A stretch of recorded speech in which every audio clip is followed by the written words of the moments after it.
this action shall be the truth, the whole truth, and nothing but the truth, so help you God? I do. You may be seated. May I please have you state and spell your first and last name for the record? Robert Ladd, R-O-B-E-R-T-L-A-D-D. You may proceed, Mr. Blah. Thank you, Your Honor. Good afternoon, Mr. Ladd. How you doing, sir? Sir, can you tell us a little bit about your employment? Yes, I'm retired now, but I was a police officer for 32 years. Where did you start your career? I started in 1983 when I was hired by the city of Compton. And what was your initial position with the city of Compton? A patrol officer. And then did you change positions at some point? Yes, when I was a patrol officer for several years, and that really in Compton revolved around gang activity. So I got to learn there, the way they dressed, their territories, how to read graffiti, and then in 1988 I was promoted to the gang unit. And for our edification, how big is Compton? Compton's a 10 square mile city. It had a population of 100,000 people, and we had 55 active gangs in this little 10 square mile city. And is it fair to say that most of the gangs were affiliated either with the Crips or Blood or Mob and various subsets of those types of groups? Yes, it was basically Crips, Pyrus, and Hispanic gangs. Okay. Mr. Palal, you've reminded me that this may be a good time to read the Tavares instruction. You're right. Ladies and gentlemen, you are going to hear testimony regarding drug trafficking, conspiracy, federal convictions, as well as gang affiliation. These are not offered to show the defendant's propensity to commit crime or any other improper purpose, and you may not consider it for those purposes. It is only offered to establish the credibility of his prior statement, the statements made by defendant, motive, and identity. You may proceed, Mr. Palal. Thank you, Your Honor. All right, and then tell us a little bit about your career in terms of, you said in 1983 you became a patrol officer and you were patrolling Compton, which had you responding to a lot of gang-related calls. Is that fair to say? That's correct.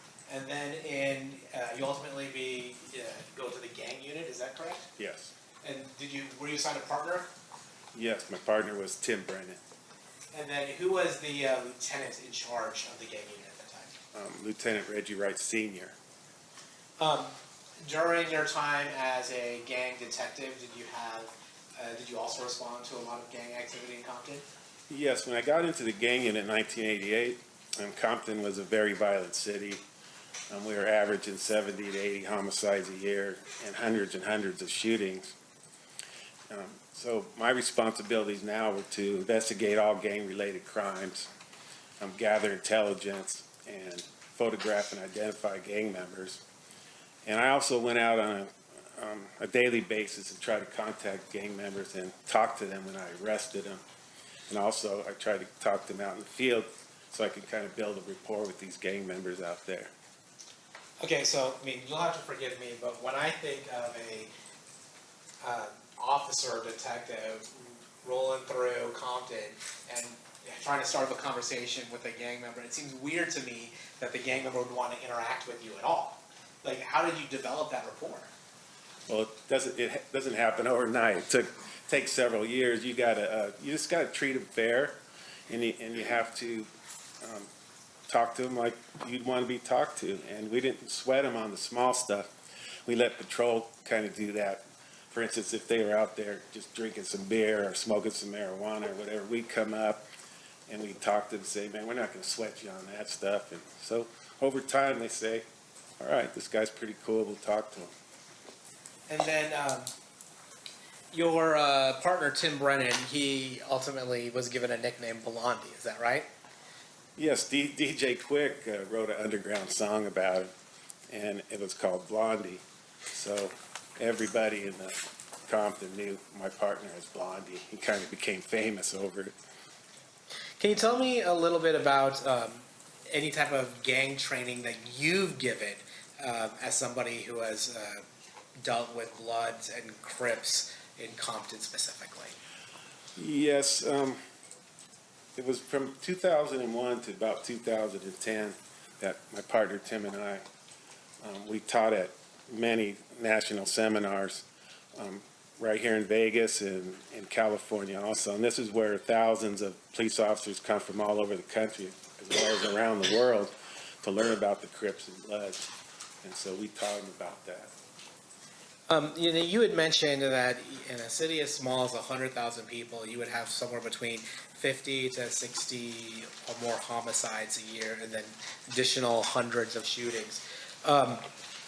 Can you tell us a little bit about that, about the volume of these types of cases? Were they mostly gang-related shootings and homicides? Most of them were, yes. And in 1993, I was promoted to gang homicide detective and started handling all the gang homicides too. And I did this till the year 2000. And so I spent 12 straight years in the gang unit. And during that time, I handled hundreds of homicide cases and thousands of shootings. And I actually talked to thousands of gang members, and I got to know really the way they talk, the way they think, the way they act, basically their overall mentality about gang life in general. I want to talk to you a little bit about some of the difficulties associated with investigating gang cases. As somebody who did hundreds of investigations and homicides and thousands of shootings, did gang cases in particular present investigatory problems? Absolutely. Gang cases, they're the hardest to solve, especially in Compton, because there's a code out in the street where you're not supposed to talk to the police, you're not supposed to go to court, or you get labeled a snitch. And the other problems that we have is that the good citizens that actually see what happened and want to come forward, they're afraid to. They get intimidated by these gangsters. And so they're really hard. We really don't have any witnesses, so we kind of rely on a lot of informants to get our information out there in the streets. And then you mentioned relying on informants, but is it fair to say that if somebody wants to, if a case needs to be prosecuted or brought to court, somebody can't remain a confidential, reliable informant? They actually have to reveal who they are. That's true. And as part of your investigating homicides and shootings, was that a problem to get people to come forward and testify as opposed to giving you information on background? Yes, it's very difficult because when they come to court, if you can get them to come to court, they don't want to get involved. They don't want to say anything, so they're not cooperating. And you said being labeled a snitch was something that was frowned upon. In your training and experience, were there any other types of consequences for people who are labeled snitches in Compton, California, in gang life? Absolutely. These guys take the code very seriously, and if you get labeled a snitch, it's probably the worst thing that can happen to you as a gang member. You're probably going to have to leave the state if you want to get, if you don't want to get severely beaten down all the way up to getting murdered. So they take it very seriously. Now, I'm going to ask you now about a gang in particular. I'm going to ask you about, I'm going to ask you about the Southside Compton Crips. During your time in Compton, California, were you familiar with the Southside Compton Crips? Yes, sir. And can you tell us a little bit about the Southside Compton Crips? Yes, the Southside Crips, they're located in the southeast portion of our city, and they're one of our larger gangs. It's probably a half mile in every direction. There was an excess of 100 documented active gang members at the time, and they identified themselves by wearing the color blue. So when you contacted a Southside Crip member, he's going to have something blue on, a blue shoestrings, a blue rag, anything blue identifies him with being a Crip gang member. And also the Southside Crip members adopted the Seattle Mariners baseball cap. It's a blue cap, it had an S on it, and to them the S stood for Southside Crips. Now, I'm going to direct your attention to specifically the mid-90s, 1995, 1996. Were you familiar with somebody by the name of Dwayne Davis? Yes. Were you aware, was he somebody that was a high-ranking person in that gang or a low-ranking person in that gang? Well, as high as you can get, yeah. Now, what are the different levels of gangsters in Southside, or just general gangs? Are there different levels? Yes, there's definitely a hierarchy within the black gangs in Compton. There's really three phases that these guys go through. The first phase is the BG, or baby gangster phase. And this is the time when they're just joining a gang, and usually, most of the time, not all the time, they get jumped in. And by getting jumped in, you have to show how tough you are. So it's probably lasts about a minute, maybe 2 minutes, where 5, 6, 7 gang members are going to try to beat this guy up, and he's got to fight with them to show how tough he is. And if he passes, he gets to join the gang. And these are the ages between 12, 13 to 15 and 16. And this is the beginning stages, so they're out there doing low-level crime, such as graffiti, selling drugs for the older gang members, and being lookouts. And then is there a level above that? Yeah, the next level we call the gangster phase, and that's from the ages from 15 to 16 to about 25 or 26.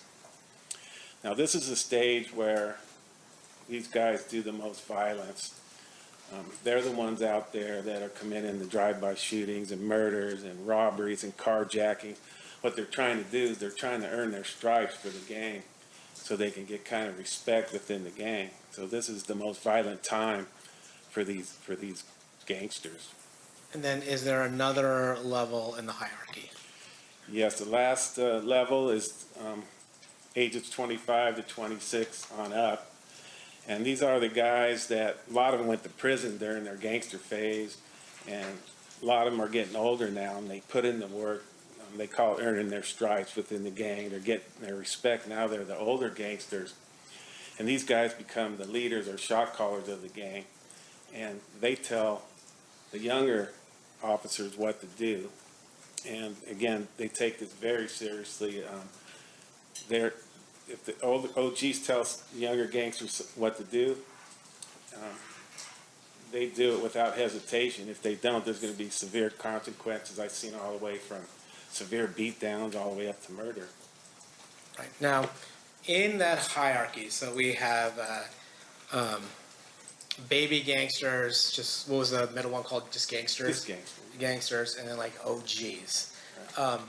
Did you happen to know in the mid-90s where Dwayne Davis stood in that hierarchy? Yes, he was a shot caller. You know what we approach? You may.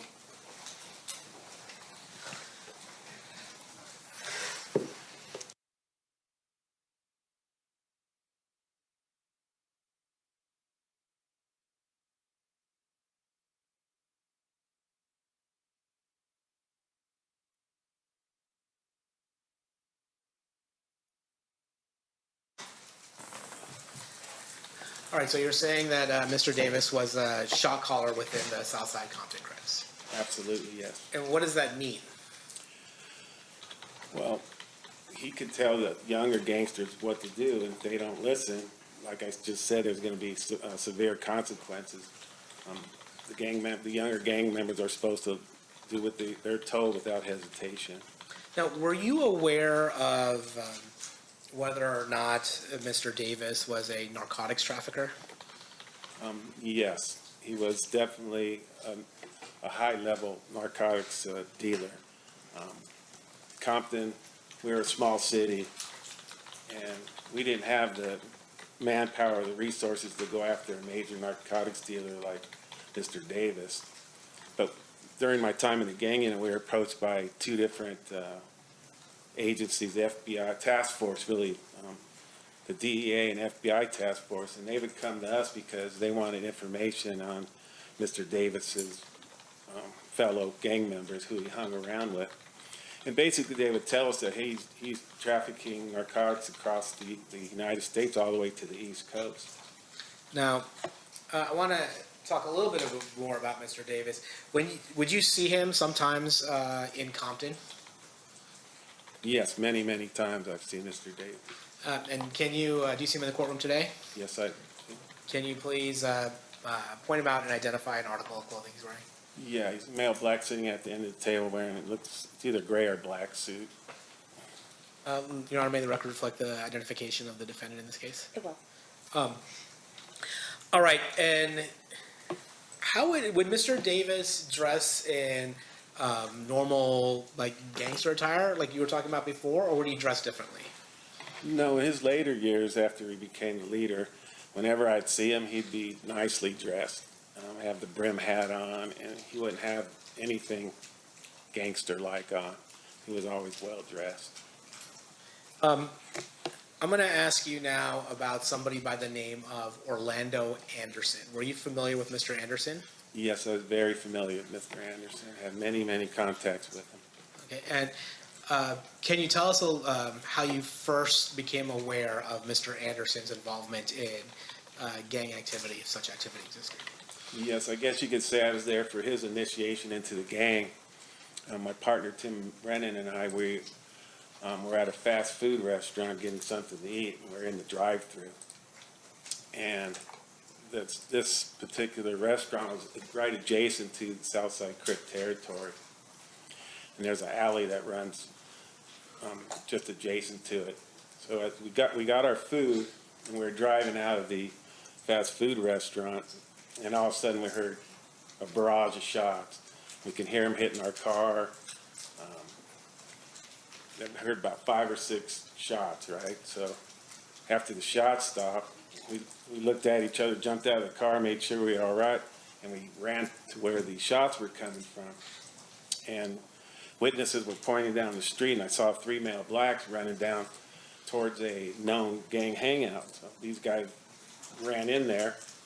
We called the troops. We subsequently arrested Orlando Anderson and 2 other people, and during their interviews they said that was part of their initiation. They didn't have to be jumped in if they tried to kill me and my partner. So they were automatically in the gang, and Orlando Anderson wasn't the shooter during this incident. Was not. Was not. Okay. Now, were you familiar, well, did Orlando Anderson, to your knowledge, have any relation to Dwayne Davis? Yes, we found out that it was Orlando Anderson was Keefe's nephew. I'm sorry. That's fine. And Keefe is what Mr. Davis went by? Yeah, Keefe D. Yeah, Keefe D. Is that kind of how you're used to referring to Mr. Yes, Davis? I kind of know by their nicknames, really. Okay. And then, were you also familiar with somebody by the name of Terrence Bubble Up Brown? Yes, had many contacts with Mr. Brown. He was kind of a older gangster, call him a wobbler. I still considered him in the gangster phase, but he kind of was a little older too. And I guess in the mid-'90s, what phase or what level would you say Orlando Anderson was? Definitely gangster phase. And then, did he go by any nicknames that you're aware of, Orlando Anderson? Yes, Baby Lane. And then, were you familiar with somebody by the name of DeAndre Smith? Yes, DeAndre Smith, many contacts with him. Again, admitted to me, he's a Southside Crip member. His nickname was Big Dre. Why was he called Big Dre? Because he was a big man. He was like 6'4", probably 300 pounds. He was a big guy. Were you also familiar with a gang called Mob Piru? Yes. Can you tell us about Mob Piru? Yes, they're a gang in the city of Compton, and they're located in the northeast portion of our city. Their gang used to be called the Looters Park Piru. That was their territory. In about 1975 or 76, a group of kids over there wanted to start their own gang and have their own territory, so they started at Mob Piru, which stands for Members of Bloods. Now, their area is probably a quarter mile in each direction, and there's probably 45 to 50 active gang members in this gang also, and they identified themselves by wearing the color red. So, and just like the Crips wore anything blue, the Pirus or Bloods wear everything red. Now, we're going to talk a little bit about the flare-up between Mob Piru and Southside Crips, but even before any of the music or any of the particular 1990s issues that we're here to discuss, would it be fair to say that Mob Piru and Southside Crips were natural rivals? Yes, the Bloods and Crips never got along since they originated way back in the early 70s. They're kind of like just natural enemies because one wears red and one wears blue. Were you familiar with whether or not Mob Piru associated with any particular record label in the mid-90s? Yes, Death Row Records. And do you know who ran Death Row Records at the time? Yes, Suge Knight. And were you familiar with Suge Knight prior to his ascension in Death Row Records? Yeah, we had contact with him before, but not many because he really wasn't a gang member. He didn't really hang out, but he grew up in that neighborhood. I'm going to ask you about some of the people that you would associate with the Mob Piru. Earlier, I think now it's last week, we met with somebody named James McDonald. Are you familiar with James McDonald? Yes, very. Do you recall what his nickname was? Yes, Mob James. Now, would you go to the McDonald house in Mob Piru territory? Yes, Mob James's house was kind of like the main hangout for the Mob Piru, Looters Park Piru. He had two younger brothers, Buntry and Timmy Rue. So this was the main hangout for the Mob Pirus, and we would go there. If you wanted to find a Mob Piru, that's the first place you'd look. So we had many run-ins at this Mob James house. And were you familiar with somebody by the name of Trayvon Lane? Yes. And should publish States Exhibit 60. Do you recognize the person depicted in States Exhibit 60? Yes, that's Trayvon Lane. His nickname's Trey, and he's a member of the Mob Piru. Are you familiar with somebody by the name of Roger Williams? Yes, I am. His nickname is Neckbone, and he's also a member of the Mob Piru.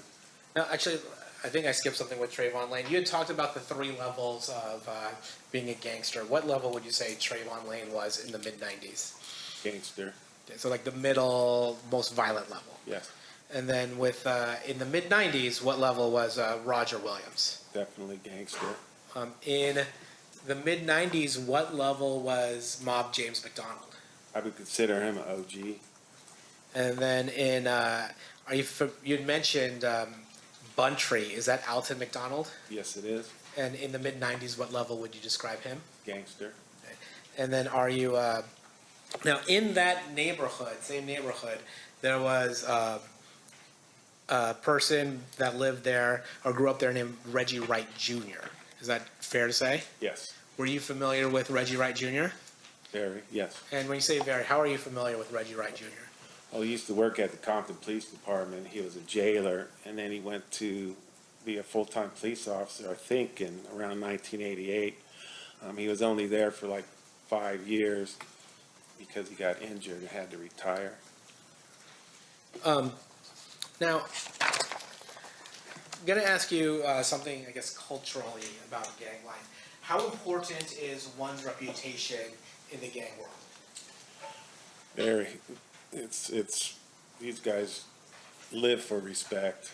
That's how they live their lives. And then, if somebody felt as though they were disrespected, what would you expect them to do? They have to retaliate. If a gang member is disrespected, they have to retaliate, or they're considered a punk out in the streets. And if you get considered a punk out in the streets, you kind of lose your respect and credibility. And what's the consequence of losing your respect and credibility in the streets? Well, I mean, no, you're going to be nothing in that gang, really. And then, we talked about the hundreds of murders that you've investigated and the thousands of shootings you've investigated. Was retaliation, in your experience, ever a motive for those shootings or murders? Yes. I've investigated like 1,000 crimes, and I would say 90% of them are because of disrespect. And so when you get disrespected as a gang member, you can expect some sort of retaliation.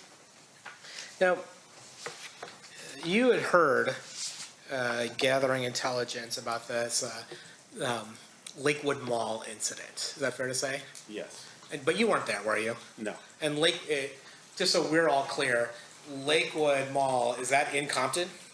No, it's several miles out of Compton. And so that wouldn't be something for you to investigate. No. But as a gang expert and a gang investigator, what to you is the significance of somebody trying to rip off a gang member's chain?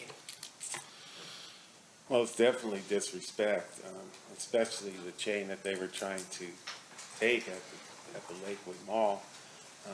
It was a highly prized medallion, and these guys wore it like a badge of honor. So them try to steal this chain and beat up this subject, it would be a major display of disrespect. So now this guy's got to go back to the Mob Piru and Death Row Records and tell them what happened. So the next time they see each other, it's going to be on site. As soon as they see each other, some confrontation is going to happen. And you had said that we're talking about the chain, we're talking about that Death Row chain, is that right? Yes. And you had mentioned that they were wearing it with great pride. By they, who are you talking about? The entourage of Suge Knight, that's Trayvon Lane. Well, back in '95, Suge Knight gave these out as Christmas presents to his entourage, like just, Trayvon, Neckbone, Buntree. They gave one to Reggie Wright Jr. So not too many people had him at this time. So it was a prized possession to these guys. Now, I'm going to take you forward to September 7th of 1996. You become aware of a shooting that occurs out here in Las Vegas, September 7th, 1996. Is that correct? Yes, sir. How do you become aware of the shooting that occurred here on September 7th, 1996? Well, I was at home, and I get a call from my boss, who's Reggie Wright Sr., and he tells me that, hey, Suge Knight and Tupac were just shot. Tupac's in critical condition, and get ready because it's coming back to Compton. He told me that they thought the Southside Crips were responsible for the shooting. And so when he's telling you this, do you now have to have a response to this, or why is he telling you specifically to get ready? Because when you disrespect and shoot the biggest rap mogul on the planet and the biggest rap star on the planet, and he surrounds himself with the Mob Piru, then there's going to be some sort of retaliation. And all these guys were from Compton. So when they got back to Compton, we expected a war. And was there a war? There definitely was a war. Can you tell us about that? So in the immediate aftermath of the Tupac Shakur shooting, did you notice an uptick in violence in Compton? Yes, 2 days after Tupac was shot was our first shooting. One of the OGs was at a store on Alondra Boulevard in Compton, and he was shot in the back several times, and a 10-year-old little girl got caught in a crossfire, and she was hit, and she was in critical condition. And the guy that was shot was a Southside Crip member, and again, he was a shot caller for the Southside Crips. His name was Darnell Brim. Okay, and we've heard Darnell Brim's name before here, but was Darnell Brim part of the same subgroup of the Southside Crips as Dwayne Davis? No, he was a Southside Crip gang member like they all were, but there was two factions of it. There was a group called the Burst Crew, which Mr. Davis ran, and then there was a Glencoe crew that Darnell Brim ran. And is it fair to say that at some point there was a conflict between the two groups that caused the factionalization? Yes, they used to be one big happy family, but there was disagreement over drugs, or some drugs were stolen from one of the Birds crew members, and that's when they split apart. They start fighting with each other, and they split apart into two different factions. Now, in your understanding of gang culture, would Mob Piru, if they're seeking retaliation, would they be discerning about which crew or which part of the Southside Compton Crips they were shooting at, or would it just be you find a Southside Crip and then you start shooting? Yeah, they don't care. When they go hunting for somebody, they don't care which faction he's from. If he's a Southside Crip member, or they're going to go after him. Now, certainly that wasn't the only shooting that occurred in the immediate aftermath of the Tupac Shakur shooting. Is that correct? That's correct. We had 3 murders and 10 attempted murder drive-by shootings that happened within a 10-day period in Compton. And is that when, and were those shootings going back and forth related to Mob Piru and Southside Crips? Yes. So, I mean, you had mentioned earlier, there's 53 or 50 plus gangs in this 10 square mile radius. But during this particular heightened sense of violence, what was happening was the shooting back and forth between Mob Piru and Southside Crips. Yes, but basically what it told me as a gang investigator right after the first shooting of Darnell Brim, to me there was no doubt in my mind that the Southside Crips were responsible, because the Mob Piru had to retaliate, and they had 54 other gangs to choose from, but they went right after the Southside Crips. So there's no doubt in my mind who was responsible for shooting Tupac and Suge Knight. Now, as a result of this, in October, do you and your partner Tim Brennan put together a multi-house search warrant? That is correct. And what was the purpose of this search warrant? Well, we had 2 purposes, really. One, there was a war in the city of Compton, and innocent people were getting shot, as well as gang members, and so we wanted to put a stop to that. So by hitting houses on both sides, both the Pirus and the Crips, and we wanted to quell the violence and try to stop it. The other reason was we wanted to try to help Las Vegas PD with their investigation of the shooting of Tupac and Suge. And when you said you wanted to help the Las Vegas Metropolitan Police Department in their investigation of who shot Tupac and Suge, can you elaborate more on how you believed this search warrant might help Metro in its investigation? Yes, the way we handle gang-related homicides is when we did these search warrants, we'd find a reason, hopefully, to arrest them. We'd find guns or narcotics in their house, and then we'd bring them down to the station. So you would have all the players that were involved, like that we heard about, that was involved in the shooting of Tupac Shakur. So we rounded them all up, and hopefully Las Vegas PD would come down and try to interview them, try to get one of them to cop out, or to try to put them in Las Vegas, whatever they want to do on their investigation of the murder. We rounded up all the people for them, so that's how we helped them.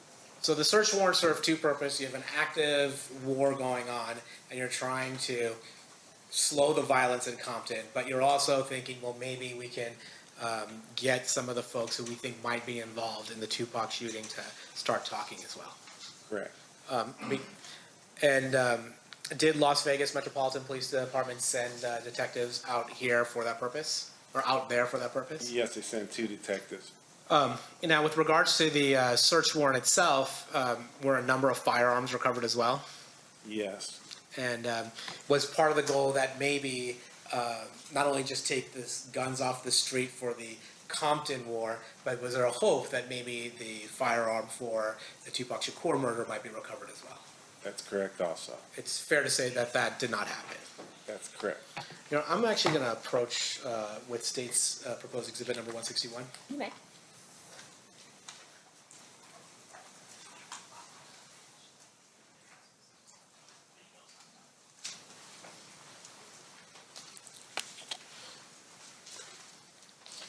I'm showing you what's proposed states exhibit number 161. I gotta get my glasses on. No problem.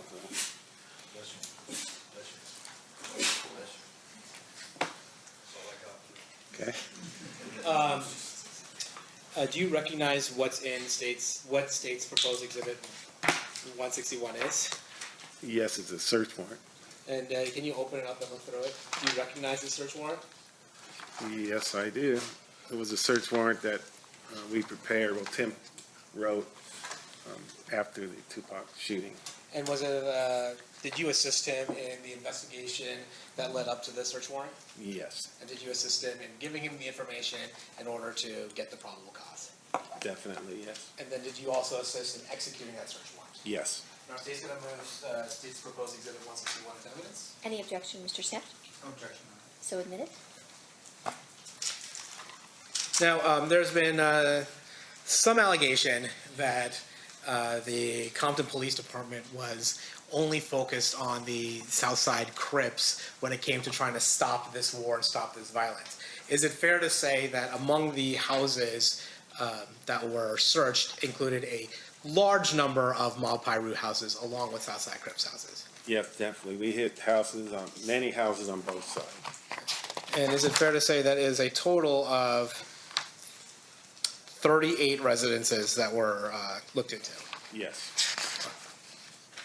And to include members of Mob Piru and Southside Compton Crips? Yes. Now, permission to approach, Your Honor? You may. I'm going to show you what's been previously marked as State's Exhibits 162 and 163. Do you recognize what these are? Yes. What are they? These are evidence that we collected at the scene. Okay, and without going into the addresses, is it fair to say that these were evidence that were collected from Dwayne Davis's house and Dwayne Davis's family's house? Yes. Okay. Yeah, I'm going to move State's Exhibits 162 and 163 to evidence. Any objection? No objection. So admitted.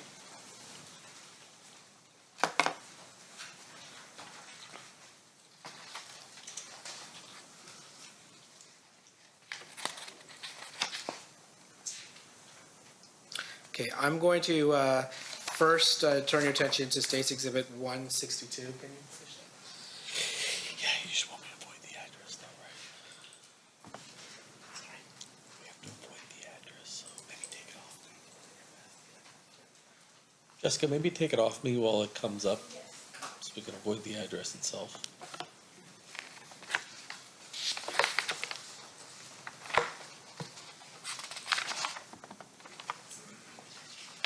What page do you want, Mr.? The fourth page, please.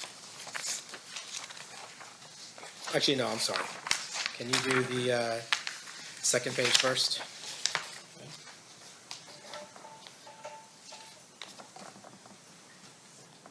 Okay.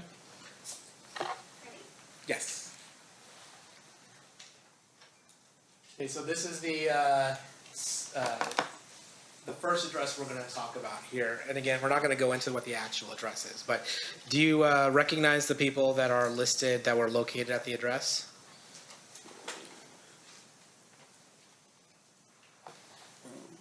Yes. And fair to say they were members of Mr. Davis's family? Yes. Now I'm going to turn your attention to the next page. And under on line number 5, do you see what's listed there as the receipt? Yes. And line number 5 is 1 hotel's receipt. Is that correct? Yes. And then line number 6 is 1 Compton Municipal Court subpoena. Is that correct? Yes.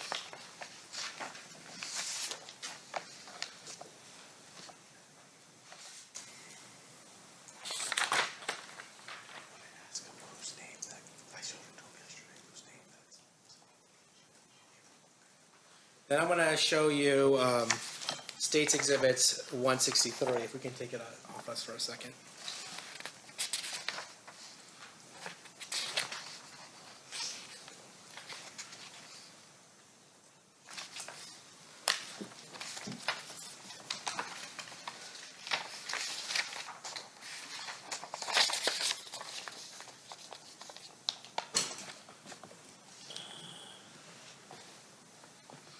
Give me half a second here. Sorry, can we approach? I think you're just gonna have to show it to him, Mr. Paul. I don't think we can put it up. Okay. This is what it says.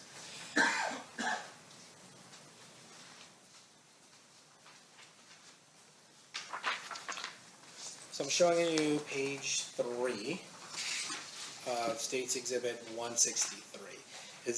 Can you tell us what this document actually is? Yeah, it's a receipt for property taken.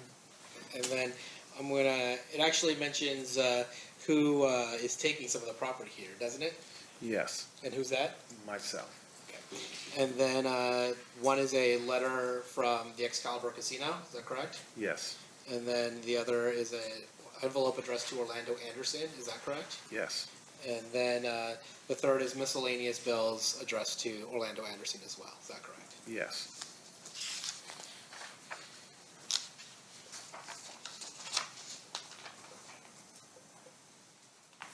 And all of these 3 items were collected by you, is that fair to say? Yes.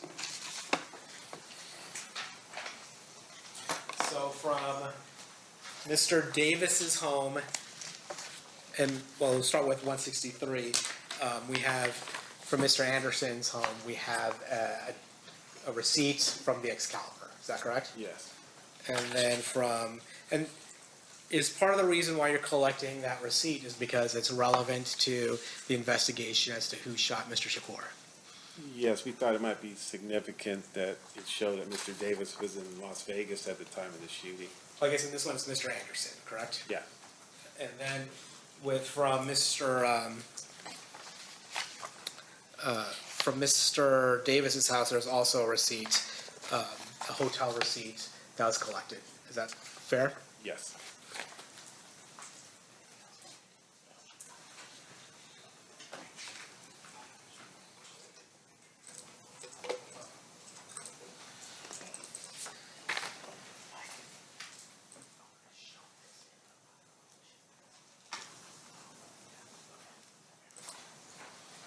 Yeah, I'm going to show you states 160. And we're not going to talk about the addresses specifically, but the 2 addresses attributed to Mr. Anderson and Mr. Davis, one is at the top, and then one is at the bottom with a red dot. Is that correct? Yes. It's fair to say that they are very close to each other. Yes. I'm going to move 160 to evidence. Any objection? No objection. So admitted.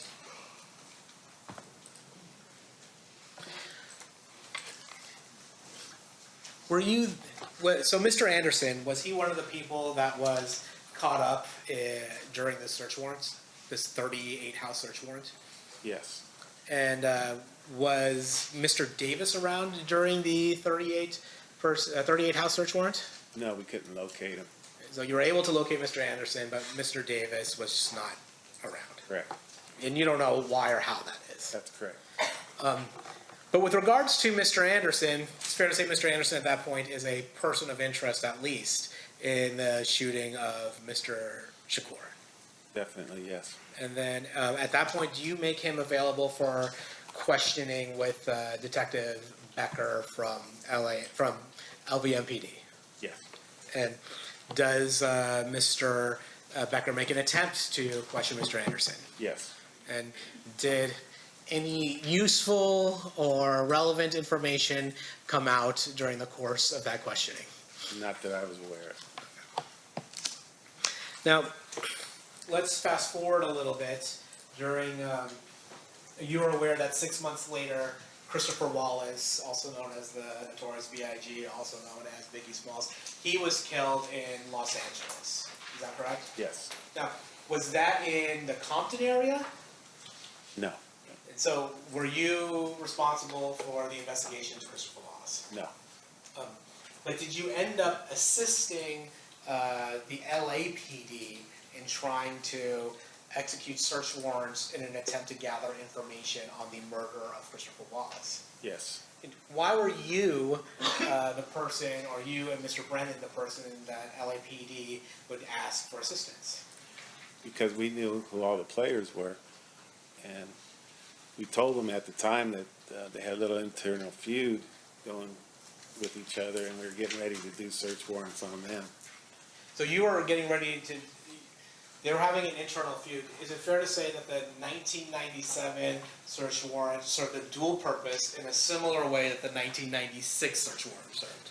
Yes, So like in 1996, you have a war between Mob Piru and Southside Crips, and you're also trying to see if you can get any information related to the Tupac Shakur murder. Is that fair? correct, yes. And then in 1997, you had mentioned that there was an internal feud that had gotten violent. Is it fair to say that the Burris Street crew and the Glen Cove Street crew on the Southside Compton Crips, that they had started engaged in their own violent feud? Yes, definitely. And as a result, and at that same time, there was some question as to whether or not members of the Southside Crips may be involved in the murder of Christopher Wallace. Correct. And so, were those two goals, or those two functions, part of the reason or the basis for executing the search warrants? Yes. Now,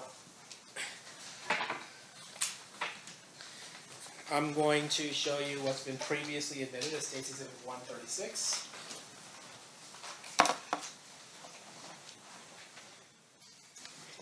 Do you recognize State's Exhibit 136? Yes, this is a search warrant we did on. And we're not going to talk about addresses by agreement, but it's a search you did on a different house from the houses that you did in 1996. Is that correct? Yes. And this is a different residence that was associated with Mr. Davis. Is that fair? Yes.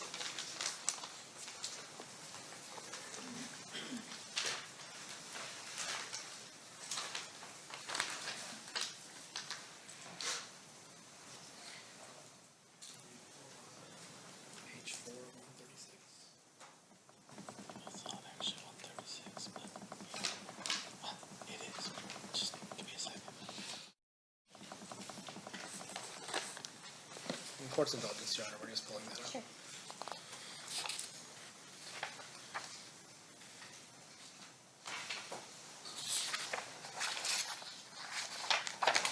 Jessica, you can put it on me. And Mr. DiGiacomo, do you mind zooming in a little bit? Yeah, if I can figure out how to make the Zoom work on this. Oh, that didn't work. Let's see if the Zoom tool's not working. Well, Mr. Ladd, we're going to do this the old-fashioned way. It's going to be up Okay. there, but I want to show you page 4 of 136. It's still up there on the screen as well. On page 4, we have another receipt of property taken. Is that right? Yes. And on line 4, what do we have? See, a money due bill for the Monte Carlo Casino. Now, in relation to this search warrant as well as the other search warrant, really you can only take property that would be related to the investigation, correct? Correct. So like if I couldn't take just any random property just because I have a search warrant, can I? No. You have to take things that are related to the actual search warrant. Correct. Now, I am going to ask you, did you spend, you said you had worked at Compton till about, actually, let me rephrase.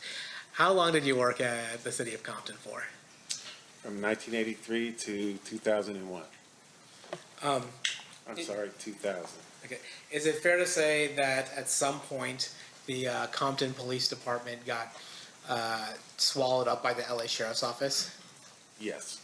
And did you stay with? Did you sign on to the LA Sheriff's Office after that? Yes. Do you recall approximately how many of the Compton police officers stayed with the LA Sheriff's Office? Okay. Go ahead if you want to Okay, finish. I'm yeah. sorry. I don't want it to be like yesterday where we keep on interrupting each other. Do you recall how many of the Compton police officers were hired on by the LA Sheriff's Office when LA Sheriff's Office took over Compton Police Department? Yeah, I'm not sure the exact number. I think there was like 103 of us, and I think all but 2 were hired by the Sheriff's Department. Now, you ultimately left the LA Sheriff's Office, is that correct? Yeah. And then where did you go to work after that? I lateraled over to agency Garden Grove PD in Orange County. Probably a little bit safer than the Compton Police Department.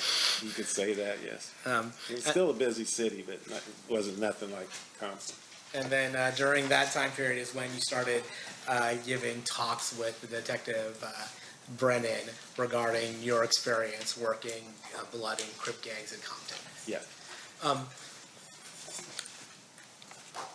Is it fair to say that Detective Brennan is no longer with us?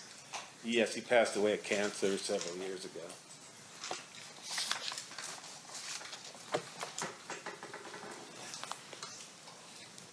Oh, yeah. You know, I'd forgotten about one of the murders I wanted to talk, or one of the shootings I wanted to talk to you about during the war that escalated immediately after the shooting of Tupac Shakur. So I'm going back a little bit, and I apologize for that. No problem. One of the people that was shot was a man by the name of Bobby Finch. Is that correct? Yes. And Bobby Finch was actually killed on September 11th. Is that fair? Yes. Where did Bobby Finch live in relation to Corey Edwards? Next door. Was Bobby Finch a gang member? No. Was Corey Edwards a gang member? Yes. And what gang did he belong to? Southside Crips.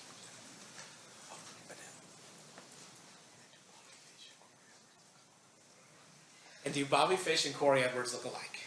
Yes, they do. Steel pass witness. Does anyone need to use the restroom before we get into cross? Seeing no hands, Mr. Sampson. Oh. You're good? You're good?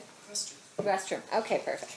All right. During this recess, you're admonished not to talk or converse amongst yourselves or with anyone else on any subject connected to the trial, or read, watch, or listen to any report or commentary on the trial of any person connected with this case by any medium of information, including without limitation, newspaper, television, the internet, and radio, or form or express any opinion on any subject connected with the trial until the case is submitted to you.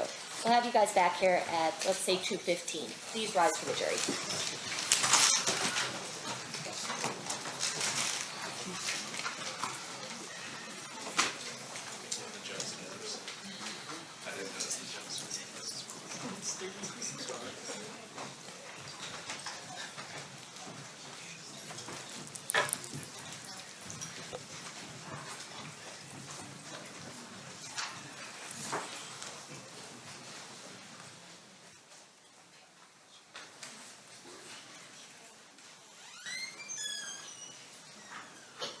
For the record, the jury has exited the room. We'll be in recess.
Back on record in State versus Davis, C-377407. Anything we need to address outside the presence before we bring the jury in? Top of the state. No, Your Honor. Okay, let's bring him in.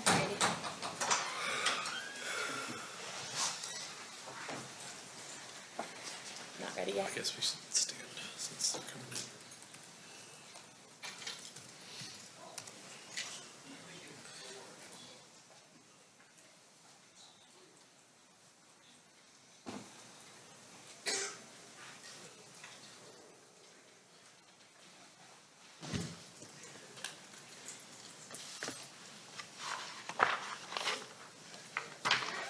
Stand for the jury.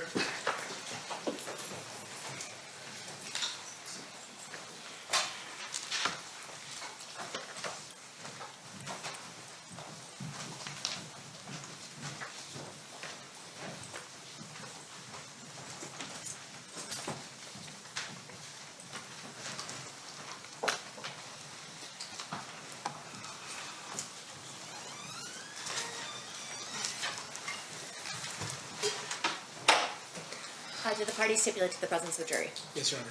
Yes, Your Honor. You may be seated. All right, we're on cross, so whenever you're ready, Mr. Stamp, you may proceed.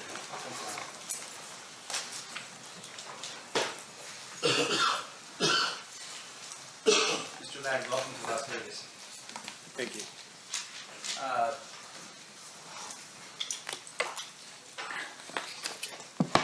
Now, during your time in Compton, seems like it was a pretty colorful time where you were there.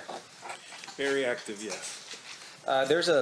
There's a movie called, I think, End of Watch. Have you ever watched that movie? No. Okay. Have you ever watched any movies at all from that time period? Like, say, I don't know what there was out there.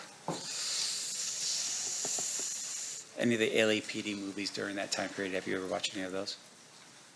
You have to be more specific. I know. I'm sorry. I'm trying to figure out. There's another one out there besides End of Watch.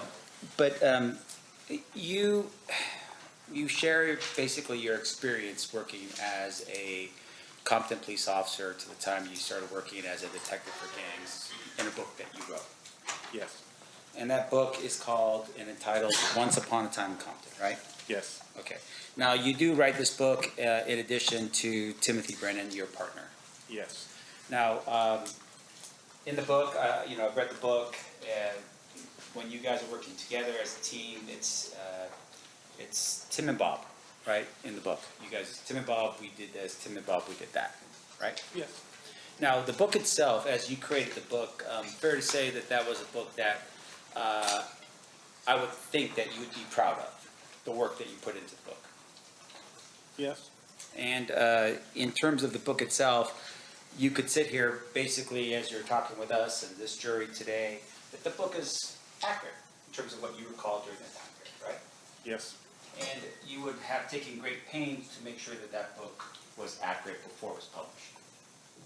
yes, Meaning, for instance, if you read something in the book that wasn't accurate and it wasn't published yet, you would make a note to either tell Tim or this other lady, I think her name is Lolita, that, hey, this isn't quite right, I don't remember that, and there would be some discussion, maybe changing or something, right? yes, Okay.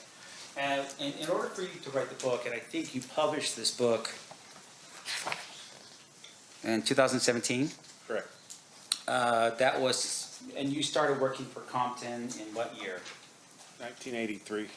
So, and you start off in the book from 1983 on in terms of your experience working as a police officer in Compton, as well as Tim's experience working as a police officer in Compton, right? Yes, Did you, I would imagine you would have used notes and that kind of thing to help refresh your recollection and help remind you of certain events, certain cases, that kind of thing. yes, Yeah, because in the book, for instance, there's a lot of different people you run into. There's a lot of different scenarios you run into as well, right? yes. Most of it was based off our memories, but Yeah. like for the search warrant or whatever, we could go back to a search warrant and look at that to refresh our memories. Right. Most of the stories are just from my memory. Yeah, and fair to say, of course, it's also Tim's memory as well. So something that you would remember, he would remember, and vice versa, and you go, oh yeah, I remember this now, and you would say, oh yeah, I remember that now, right? Yes, So part of the book, in essence, really is a it's a team book between you and Tim and Lolita writing the book for you. It's a collaboration. Yes. Collaboration. Okay. Now, did you write any of the book yourself? Basically, we got Lolita Files to write the book, and we told the story to her. Right. And basically. so She actually wrote it, but it's our story. right. And Lolita, meaning that this was an experienced writer that you recall, right? Before she wrote the book. Absolutely. And when she wrote the book, can you tell us a little bit about Lolita, who she was as a writer? Yeah, she had several books that were published prior to that, and she was very up on the hip hop scene. So when we got together, and we kind of just clicked, and we collaborated to write the book. And in terms of her background and so forth, did she go to school for that? I'm not sure. All right. And was she working as a journalist or a writer prior to you meeting her to write this book? Yes. Now, in addition to that, throughout the course of the book, you do put pictures in here, and pictures of you with darker hair and less of a goatee and more of a, looks like actually one without a picture of no much facial expression whatsoever. It's a picture of you as a young police officer. Yes. Now, the purpose for these pictures in your book is really to help establish some of the things that were happening during that time period, so the reader could see visually what was going on, right? Correct. Now, in addition to that, in the book, you had put as well, and the book, the picture, the picture that I was looking at is this picture right here. You recall this picture? Yes. Yeah. So, and once again, it's just to show your experience while you were being a police officer in Compton, right? Yes. Now, in addition to that, though, you do put in the back of your book some documents that were documents that you used in furtherance of your job as a detective at some point, right? I don't really understand that question. Meaning, for instance, in the back of your book, you do put in here a map of the Compton area gangs, for instance. Yes.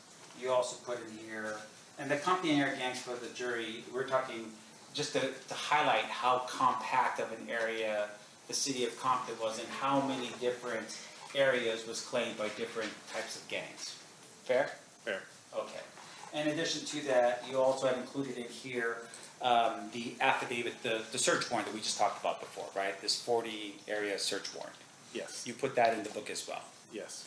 And just for the jury's edification here, for instance, none of the information in here is redacted, meaning it's not taken out by a black mark or anything like that, right? Correct. All right. And I'm not trying to get anybody in position here to be in trouble, but in essence, the book and the information that's in here was readily available for anyone who wanted to buy and read it. Correct. Okay. Now, in addition to that, did you have a publisher on this? At the beginning, we did, yes. Okay. And what do you mean at the beginning? Well, it was a publishing company, and we kind of had a little conflict with them, so we decided to leave them and self-publish. I see. And so with Lolita's help, once the book was finalized and you and Tim both felt good about the finished product with Lolita, then you just published it yourself. Yes. How does that work?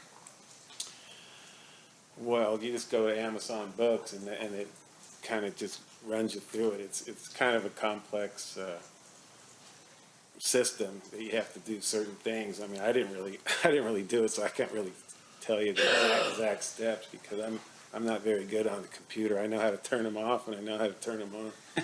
Well, let me ask you this in terms of what was happening with Amazon. Once you submitted it to Amazon, Amazon becomes a platform that sells the book. Yes. And so if someone's interested in the book, they just look it up and they click and they buy the book. Correct. Now, at some point, though, as they're buying the book, you receive a record as to how many people have purchased the book, right? Yes. And how much money you and Tim and Lolita would potentially be making for the sale of each book. Correct. Now, in this case, for instance, with the sale of each book, I would imagine Amazon would have taken a pretty big chunk of the proceeds from the sale of each book. Yes. You don't make much money. Yeah. And so even though you're selling, and with regards to Once Upon a Time in Compton, can you tell us how many of these books that you sold? No. Okay. I'm assuming at some point you did receive a check. Yeah. Okay. But not something that you could retire on. Oh, definitely not. Okay. And in terms of your books, you remember how much they cost, how much you were selling them for? I thought it was $15.99, but I'm not positive on that. Okay. Right. Now, one of the things that's in your book as well is you had,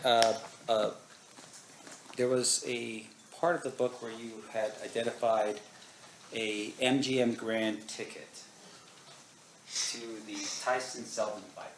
Do you recall that particular image in your book? I think it was, yeah, we covered that out of Suge Knight's house. Yeah. Yeah. And with regard to that, if I show you, let me just do this quick here. Your Honor, if I could approach and ask the clerk to mark this as proposed exhibit next in order. Okay. What is the next order, Jess? B. DD. She'll put it on there. Is it B? B? DD. Okay, got it. It'll be a minute. Thank you. Oh, was there any objection? I apologize. So you say it first. Oh.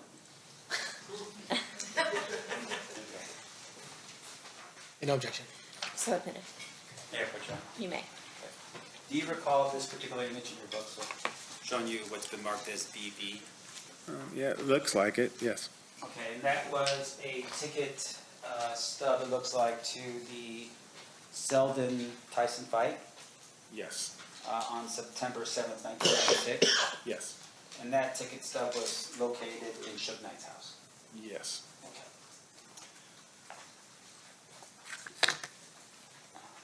Thank you.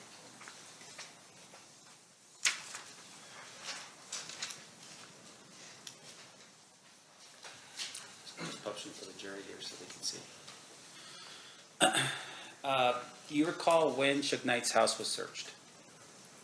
The day that I think it was October 2nd, the day we served all 38 search warrants. I see. And so his house was one of the houses that you were searching to basically try to quell any potential violence in Compton as well as gather information. Yes. Now, with regard to this particular ticket though, because it was captured, there was an understanding between all the police officers conducting all the searches at the same time that you were looking for information leading to the murder of Tupac that had occurred in September. Yes. So with regard to this ticket, for instance, because it was the Seldon Tyson fight on the night of Tupac's murder, this ticket was obtained by you or kept in evidence as part of your investigation. It wasn't part of our investigation, no. It was for Las Vegas PD. Right, so let's get a little bit into that. So, and I want to make sure that the jury understands. So in terms of the actual murder investigation itself, that was the jurisdiction of Las Vegas Metro. Yes. And so,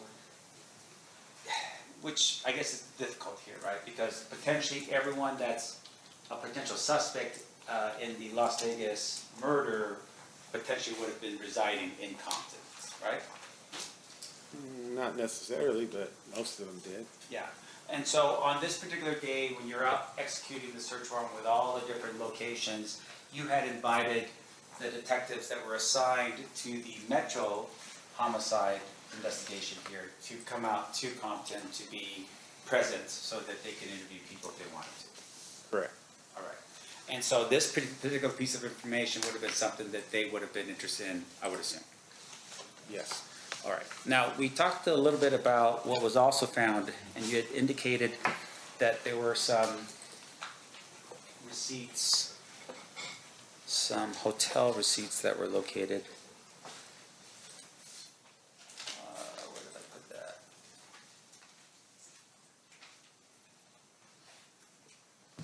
Oh.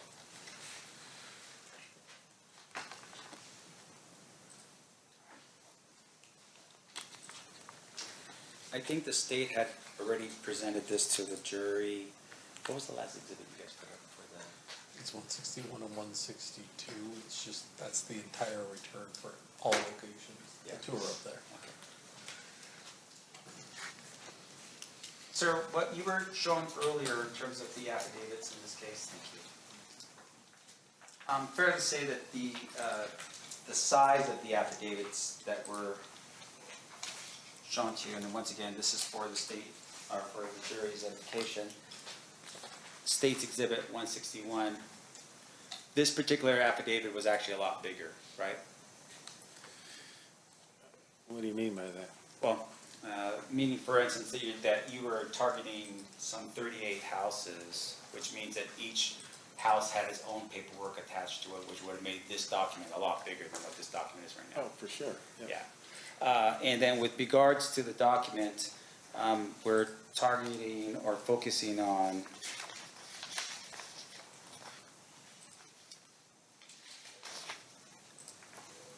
the first item here looks like was a, let's see here. In State's Exhibit number 162, there was a reference here to a hotel receipt. Right? Yes. Now, the property report here that we're looking at on 162, which I will show without the, this is the property report that we referred to earlier, right?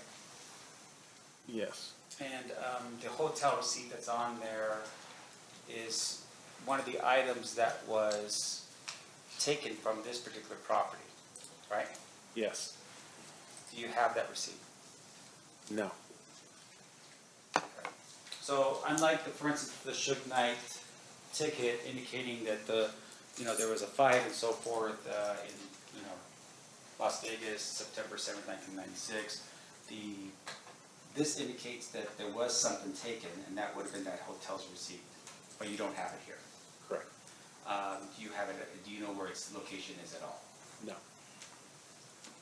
Now, in addition to that, you also, in one of the other homes, had indicated that there was some,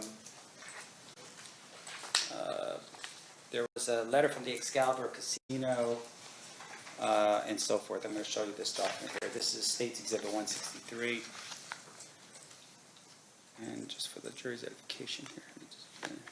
So it looks like here on number 1, this would have been the receipt of property taken, correct? Correct. And underneath it here, number 1 would show a letter from Excalibur Casino addressed to Orlando Anderson, right? Yes. All right. Do you know the date of this particular document? It would have to be the same day of the search warrant. Well, I'm sorry.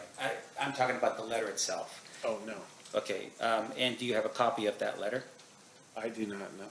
All right. Do you know where that letter is? No. All right. The next part here looks like there's an envelope addressed to, once again, Orlando Anderson. And with regards to this particular document, do you have any indication of where that document is? No, it's booked into property. So. Right.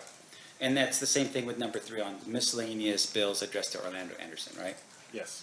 None of these documents are addressed directly to Mr. Dwayne Davis, fair?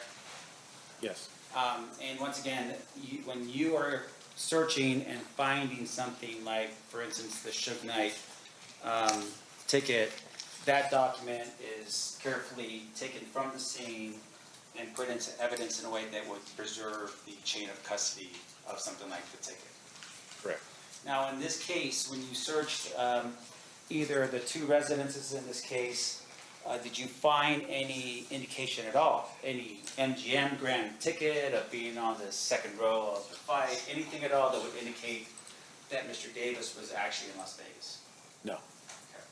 Now, in addition to that, we had talked a little bit about the second search warrant. And the second search warrant, thank you, is this one here, State's Exhibit 136. Okay. Now, when a search warrant is executed in California, at the time it's executed, is it confidential? or sealed? Sometimes, yes. In this particular case, with this particular search warrant, was this search warrant sealed? Yes. And was it sealed up until the time that the search had been conducted? Yes. Okay. When did this particular search warrant become unsealed? I don't recall. Okay. Fair to say, though, that if someone's charged in a crime based upon search warrants that are sealed, that search warrant would then be available for the defense to look at, Yes. and it would be unsealed at that point. Yes. And that would be the same, of course, with the search warrant that occurred at the beginning of October the year before, right? Correct. So in this case, with this particular search warrant here, this is dated as of May 27th, 1997.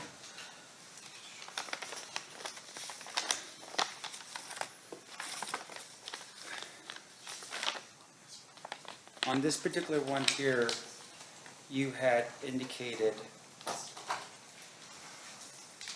the following. This is on page 4 of this document. The information that I think we're most interested in is line 4 of that document, right? Yes. Meaning that, once again, these are items that were taken from this home, and those items were put into your property or evidence log. Correct. And number 4 is a money due bill from the Monte Carlo Casino. Right? Yes. Can you tell us the date of what this money due bill was for? No. All right, and once again, your search in this particular regard was actually May of 1997, right? Quite a few months after the September 7th, 1996 shooting. Correct. In addition to that, in terms of that money due, can you tell us, for instance, who that money due bill was addressed to? No. Okay. Now, there were some questions by the state on that issue about the fact that this was actually a search warrant investigating into the murder of Biggie Smalls. Remember that line of questioning from the Yes. state? Fair to say, of course, that even then, as you're conducting this kind of investigation, you are still thinking about the Tupac case, right?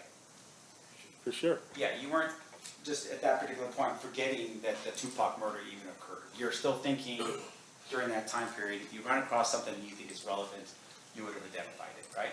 Correct. In addition to that, though, you would have identified it, you would have called Metro to say, hey, by the way, we got something there that will help you with the Tupac murder investigation. Fair? Fair. Okay. There's no reason why you wouldn't have done that? Not that I know of, no. Now, we talked a little bit about the size of some of the people that were involved here, and I think, was it DeAndre Smith you said was a pretty big guy? Yes. All right, and you said he was like, what, 6'2", 6'3", and about 300 pounds, something like that, big guy? About 6'4", 300 pounds. Okay. Did he play any sports or anything, as far as you know?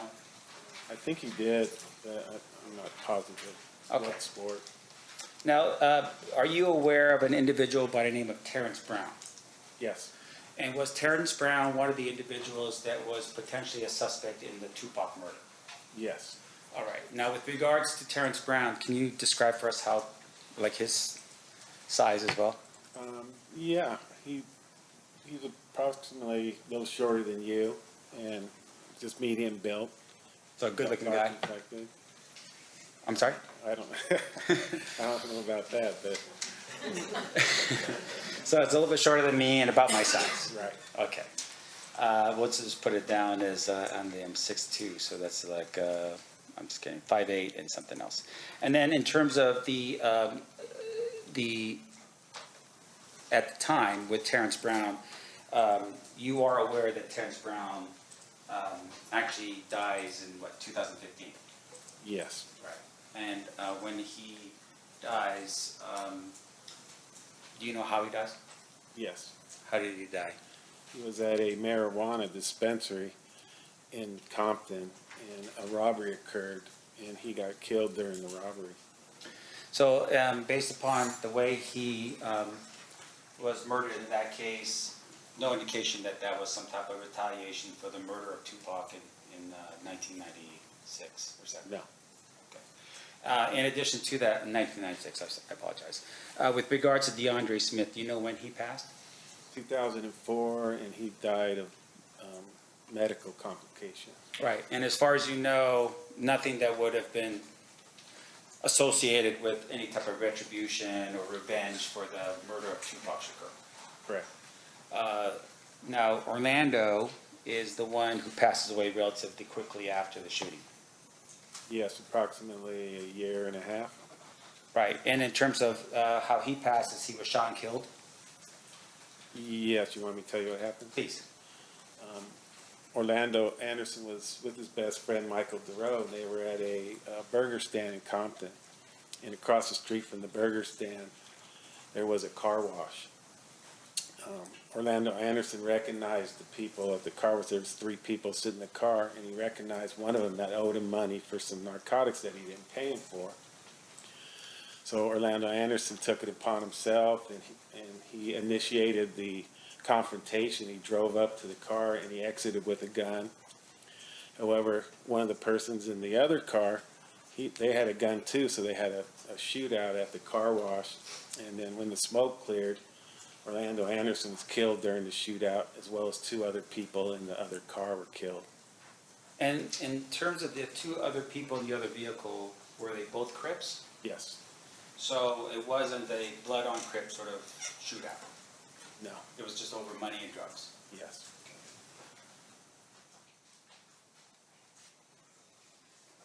Now, we've had some discussion here about Darnell Brim. And you're familiar with Darnell Brim. Yes. And the way I'm understanding this is that within the Southside Crips, you had 2 different factions. Correct. You had the Glencoe faction with Darnell Brim, Yes. and then you had the Burr Street faction. Correct. Now, in terms of the 2 different factions that we have here, the Burr Street faction was a faction that was dealing with the drugs, mostly? I'm that how sorry, they do can it? you repeat that? In terms of the Burr Street faction, that they deal in drugs. That was one of the things that they were involved in, yes. Yeah.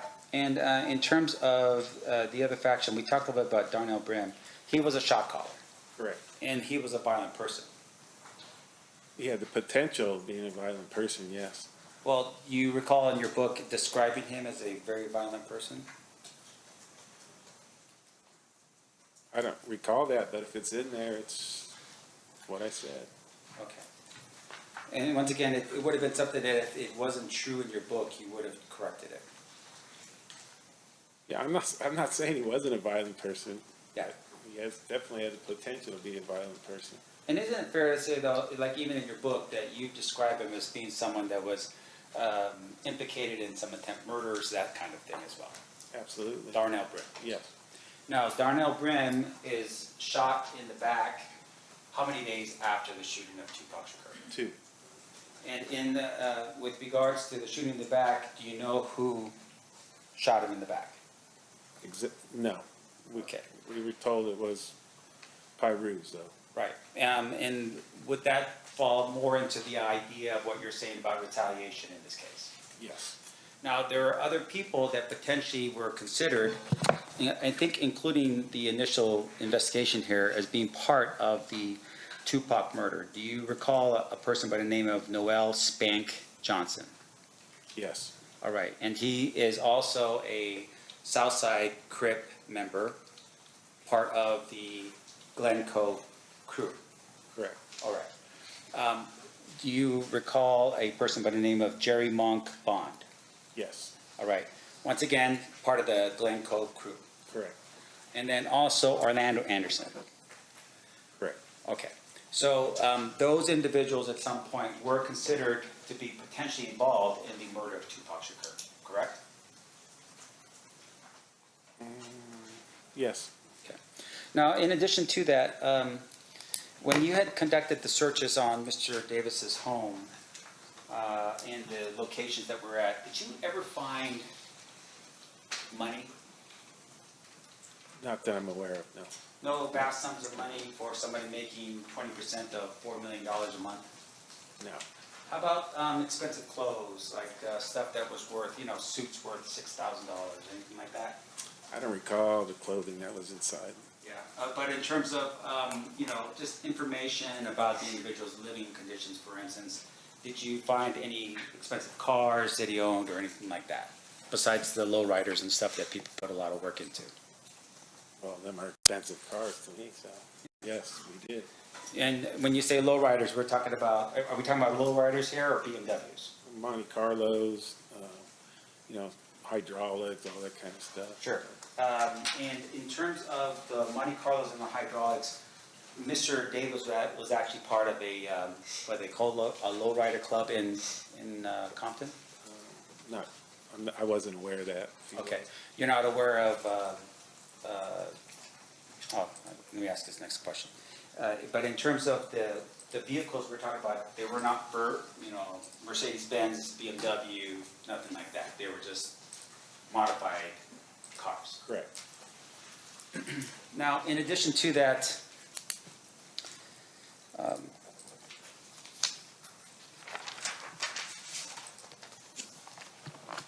does your, going back to your book, do you have anything in here, like a disclaimer that says that, hey, we can't verify the truthfulness of the book at all?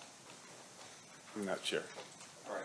If you were just to review the book real quick, just to tell me if there is anything like that, would that help your Yeah, recollection? honestly, I wouldn't even know where to look. It should be in the front because it would be a big warning. You want to check it out? No, there's nothing in there to that effect then.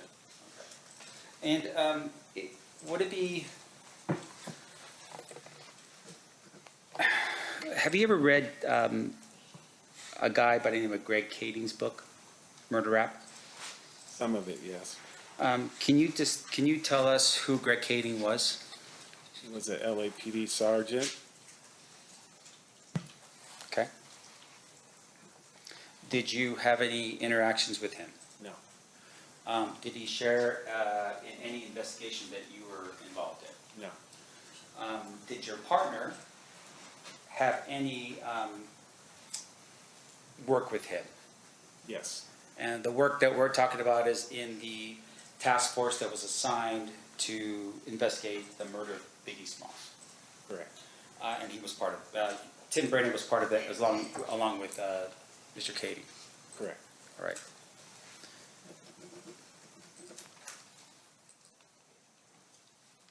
Now, we had shared a little bit about the swallowing up of Compton PD by the LA Sheriff's Department. You call it swallowing up. I call it absorbed or whatever. Right. Why was that? Well, it would take, I could tell you in a couple of minutes, but it's really a 6-month long thing that happened, but I can explain it to you if you want. Well, I mean, obviously there's a lot of moving parts, right? Yes. The absorption or dismantling of a police department is a very unusual thing, right? Yes. And so in order for that to happen, if I can just cut right to the chase with you, was there corruption going on within the department that caused the absorption of the department back to the sheriff's department? No. Okay, then what was it that caused it? It was the mayor, Omar Bradley, at the time, was being investigated by the FBI. He found out that he was being investigated by the FBI, and he blamed our chief, right? So what he did is he put our chief and a captain off on administrative leave, and he made some allegations of missing narcotics, okay? Now, these guys were 2 30-year veterans with prestigious careers. Our department elected to do a vote of no confidence against the mayor. And this really pissed the mayor off. And he went to the city council and they voted to bring in the sheriffs. And then they never asked the citizens if that's what they wanted. He just did that upon himself. Now, there was a long investigation regarding the stolen narcotics, and our 2 captain and chief were exonerated. There's a 60-page report on it, And it was resulted in one Hispanic narcotic officer was taken to narcotics and he was dealt with. So the bottom line is, we lost our police department, 112-year-old police department. Omar Bradley ends up getting arrested and convicted, so everybody lost here. Yeah. And as a result of that, I think you told us earlier, you didn't stay in the city of Compton anymore. You got reassigned to another city. No, I stayed in the city of Compton for a year, and then I elected to go to another agency. I see. All right. And then, while you were there, the other thing that you did, and you shared with us a bit about the fact that you were very well versed in the gang culture in Compton, right? Correct.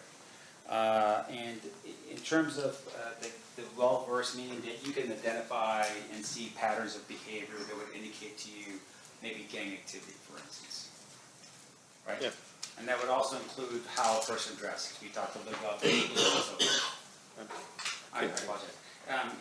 Like, for instance, even like the way a person dresses in blue, right? That would help you determine maybe potentially that that person's associated with a type of gang. Yes. Like in this case, No. no, all right.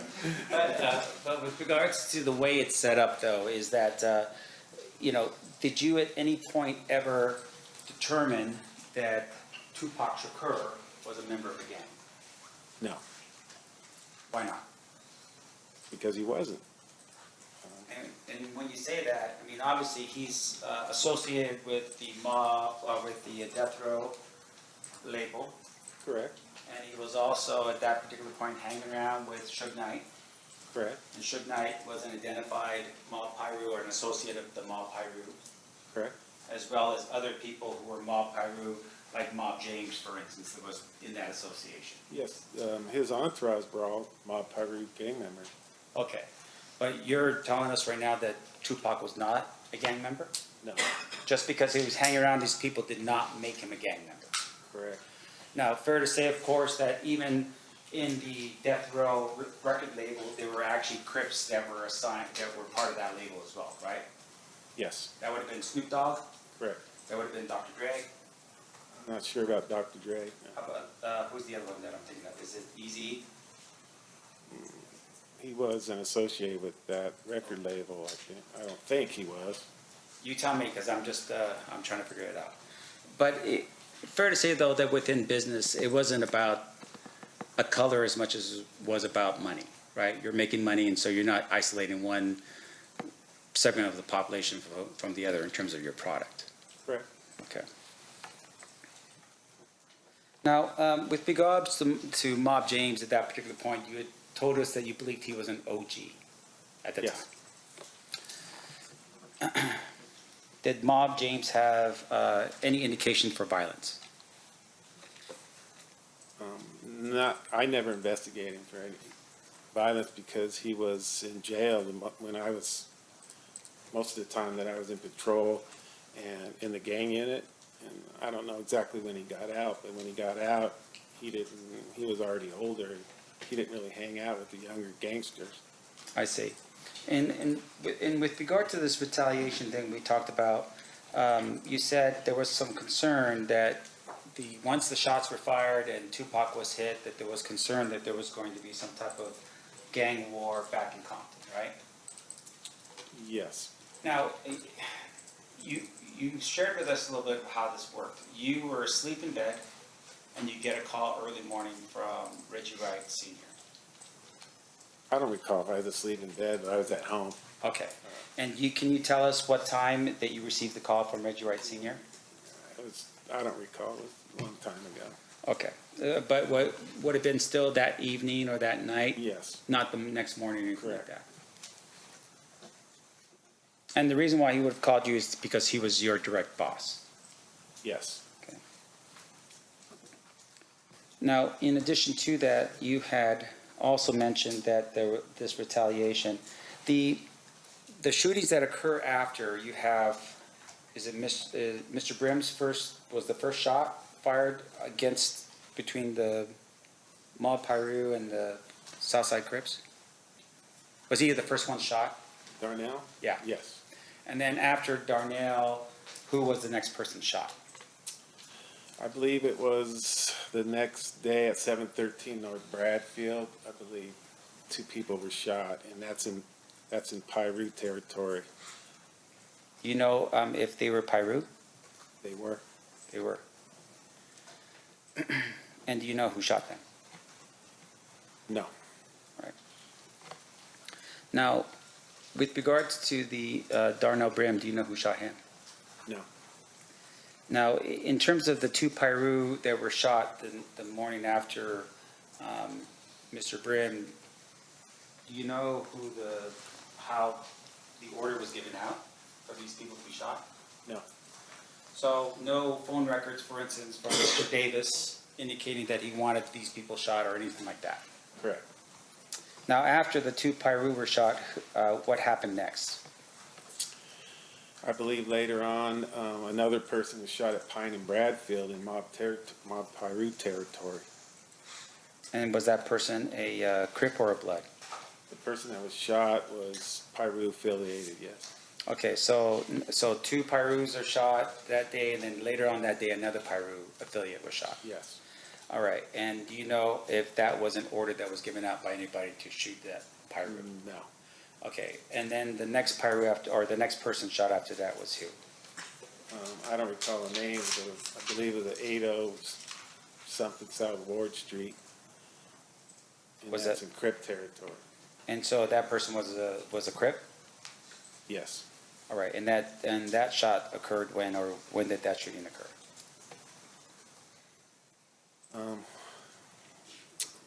I don't recall. All right. And as far as you know, this is happening over the course of maybe, there was 10 days. I think that was how it was framed. It was like it's a 10-day war in Compton. Yes. But fair to say it may have been a little bit longer, like maybe 13 days, right? No. Okay, so let's say this. So if we go with 10 days in this, any proof at all that we can show this jury that Mr. Davis ordered any of the shootings to occur in this case? No. Now, in addition to that, the idea here behind the shootings, we go back to the Lakewood Mall incident, right? Sure. Is the Lakewood Mall incident, in your mind, the sort of the definitive act in which the war is now declared between the, Mob Piru and the Southside Crips? That was the first incident that sparked this whole back and forth thing. Yes. Now, let me ask you this. Did it really happen? Yes. Okay. Now, in your book, you identify it as happening at the Lakewood Mall, Yes. and it happened in a Foot Locker. Yes. Now, do you have any indication at all of a police report or a call for 911 to the area on a fight that occurs at the Lakewood Mall that day? No. No. Do you have indication at all from the security people at the mall where they would have written up a report that said, hey, we had an altercation here at the Lakewood Mall? I don't think a report was generated by the security officers, no. Okay. Now, fair to say, of course, there's been some description of that brawl being the kind of brawl that actually required Foot Locker to redo their entire inside because it just destroyed the inside. You recall anything like that? I never heard anything like that. I just know there was a fight at the Foot Locker. Right, you heard there was a fight, but you never made any effort, for instance, and it's not your job because it's Lakewood, right? Correct. But in essence, no verification that even Foot Locker was contacted to say, hey, did a fight break out over here on this particular day? Nothing like that. Don't recall. Okay. So in essence, what we have right now is what you had heard from people on the street as to what happened at this Lakewood Mall incident, right? Yes. Now, some people, I would assume, thought that the shooting of Tupac was in retaliation, or maybe the fight of Tupac and Orlando was in retaliation to what happened at Lakewood Mall. But as you're sitting here right now, you don't have any actual proof of the Lakewood Mall incident actually occurred. No. Okay. Just, Yeah. Now, in addition to that, we had heard from you a little bit about, I'm sorry, I just have to make sure I got all my notes here. We talked a little bit about your identifying of a shot caller, right? Now, a shot caller is somebody who basically tells people what to do. Yes, And you had said that the shot caller is somebody that if an order is given to one of the other lower people on the totem pole, they have to follow that order. correct. All right. And in this particular regard, you don't know, for instance, what happened in Las Vegas, who did anything in terms of a shot call or anything like that, right? I don't understand the question. Meaning you don't have any proof for us today that says that, first of all, even if Keith was in Las Vegas, right? You don't have any proof of that. His own admission, I mean, Besides the admission, you don't have any actual like physical evidence that supports that, right? correct. And then in terms of his admission, did you ever verify what he was telling people to see what he was saying was true, As far as what? being in Las Vegas? Did I? Yeah. No. Okay. So in terms of the information that was given, you're just saying that because Mr. Davis was a drug dealer and maybe had provided money for the Southside Crips or something like that, that because of that, he is a leader in the Southside Crips. Well, there's more to it than that. Sure. But I just want to make sure I'm clear about something here. In terms of your investigation of this case, did Keefe ever order a hit on anybody before or after the shooting of Tupac Shakur? Not that I know of. I have no further questions. Thank you. All right. Redirect by Mr. Palau. Yes, I'm gonna start where Mr. Samft left off. So, Mr. Samft asked you if you had any proof that Mr. Davis was in Las Vegas at the time of the Tupac Shakur murder. And your response was, his admission. Is that fair to say? Right. Now, you have investigated hundreds of homicides, is that right? Correct. Have you ever relied on a defendant's or suspect's admission to form a case? Yes, sir. In fact, in gang cases in particular, where witnesses are scared to come out, is a defendant's admission of committing a murder powerful evidence used to prosecute? Yeah, that's basically, that's how most of our gang crimes get solved, is by self-admission or incrimination. Okay, and then Mr. Samft asked you about, you don't know that whether or not Mr. Davis ordered the hit. And to be fair, you weren't in the Cadillac, were you? No. Okay. But let's go through Mr. Samft's logic. You had said that Mr. Davis was a shot caller within the Southside Crips. Is that fair? Yes. And then, let me pose this to you. If using Mr. Davis's admissions, if Mr. Brown, Terrence Brown, DeAndre Smith, and Orlando Anderson, and Mr. Davis are in a car, who is the leader in that car? Mr. Davis. Who is the shot caller in that car? Mr. Davis. And so if a shot is coming, if those four people are in a car, and shots are coming out of that, who has to give the authorization? Mr. Davis. Okay, so if Mr. Davis is in the Cadillac, he's the one calling that shot. Absolutely. If he tells them not to do it, say, let's handle this back in Compton, they wouldn't have had a shooting.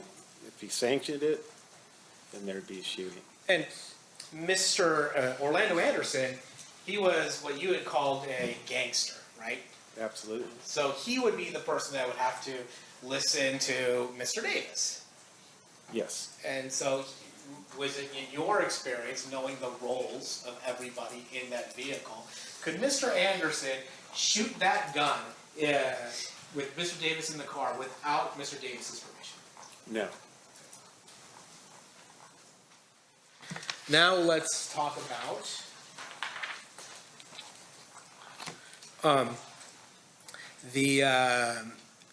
your book. When was your book published? 2017? Okay, so that would be well after Mr. Davis's proffer statement, correct? Correct. Be well after his 2009 statement to the Las Vegas Metropolitan Police Department. Correct.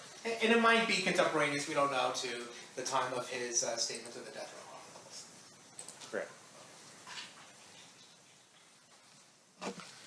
Correct. Regarding the, I want to talk a little bit about the LA Sheriff's Office absorbing the Compton Police Department. Is it fair to say that a function of that transfer was that some of the evidence that was retained from those search warrants just were, for lack of a better term, lost? Yes, I mean, I didn't know it at the time. I mean, we just switched police departments and they absorbed us and they kind of were responsible for all the evidence too. So I don't know what happened to it after we got absorbed by the sheriff's department. Mr. Samp mentioned Reggie Wright Sr. to you. Did Reggie Wright Sr. ever ask you to work on behalf of the mob pirates? No, Did you ever work on behalf of the mob pirates? never. Okay.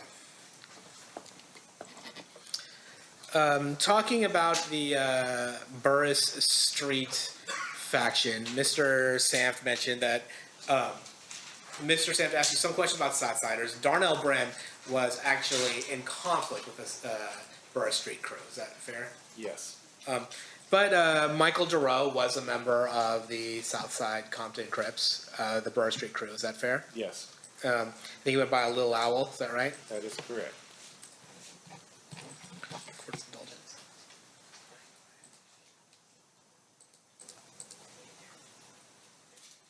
Were you aware that the court actually has taken judicial notice of the fact that Little Owl was actually in custody during the September 7th, 1996 murder of Tupac Shakur?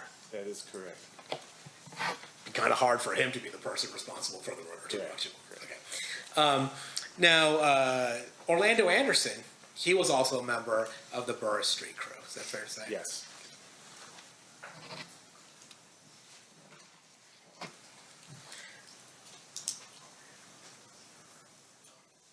And we had talked about before, Corey Edwards was a member of the Southside Compton Crips Burris Street crew. Is that Yes. fair? Seal Pessimist. Read cross, Mr. Samp. Thank you, Honor.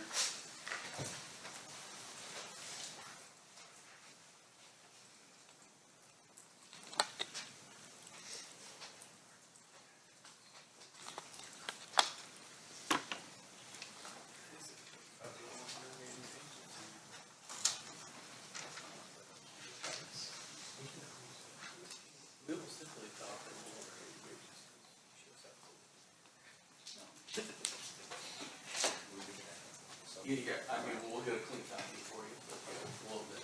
I don't have that. No. Just a couple things, sir. In terms of the publication of your book, can you tell us, you said that was accurate, right? Yes. Tried And, to be. I'm sorry?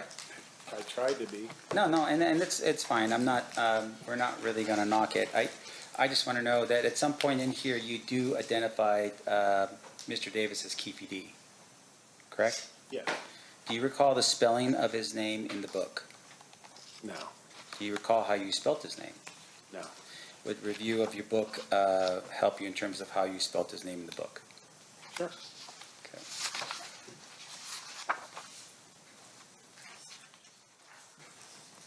Let me make sure I got it here.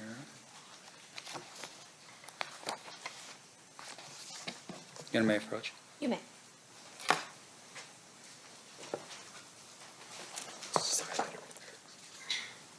Okay. Okay. And just for the record, how did you spell his name in the book? Keefe. Right. And do you have any reason to doubt the accuracy of your spelling of his name? I could be misspelled. I don't know. Yeah. I don't. Go ahead. No, go ahead. No, but in terms of, for instance, I would imagine during the time period that that's not a usual name, Keefe. No. And you would have learned that that name Keefe was more of a nickname. Correct, It wasn't his birth name, for instance. correct. And in terms of that name itself, you would have had, like, say, for instance, field interview cards. If you ever ran across individuals, you would put their names down and maybe their monikers or their street names or their nicknames, for instance. Correct. Did you ever fill out a field interview card for Mr. Davis? I don't think I ever did, no. Yeah. And once again, these field interview cards that you would have used are cards that would help law enforcement identify people that potentially are gang affiliated. Yes, it does help, yes. Yeah. And what usually would happen, I would assume, is that when you happen upon someone that you're speaking to and you identify him to be maybe a member of a gang, you would write out information about him, including his nickname and so forth, on a card that would help other law enforcement know whether or not they're affiliated with a gang or not. Correct. So in this particular regard, though, you being the detective for the gang unit in Compton, which according to your book was actually very small. At some point, it starts out with you and Tim as being the main gang detectives on in Compton. Yes, And so you had a lot of people to go through, but even then, you don't recall ever filling out a field interview card identifying him as a gang member. no, but he self-admitted it to me. I mean, we go out there, that's all, I see the same people every day because Compton's such a small city. So every time I saw someone, if I stopped and filled out a field card, that's all I'd be doing. So I talked to these guys and they self-admitted to me. They tell me their nicknames. Yeah. So And that's of what course, happened with Mr. Davis and I. and fair to say again, once again, this is a form of keeping records, right? Is that if you ever have a police officer who's not with your same knowledge and experience on those streets, they could look at those field interview cards to help them determine who Mr. Davis is, right? That's correct. No further questions, John? Any redirect? Yes, sir. Redirect, actually. With regards to Mr. Davis, did he ever hide the fact that he was a member of the Southside Compton Crips? No. Was he actually quite open and proud of the fact that he was a member of the Southside Compton Crips? Yes. Objection to that speculation and description. Okay, I'll actually rephrase. Okay, Did so I'll Mr. sustain. Did Mr. Davis evince behavior that made you believe that Mr. Davis was proud of being a member of the Southside Compton Crips? Yes.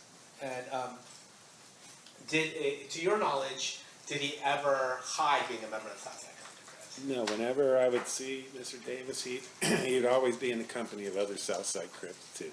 And did he ever self-identify as a member of the Southside Compton Crips? Yes.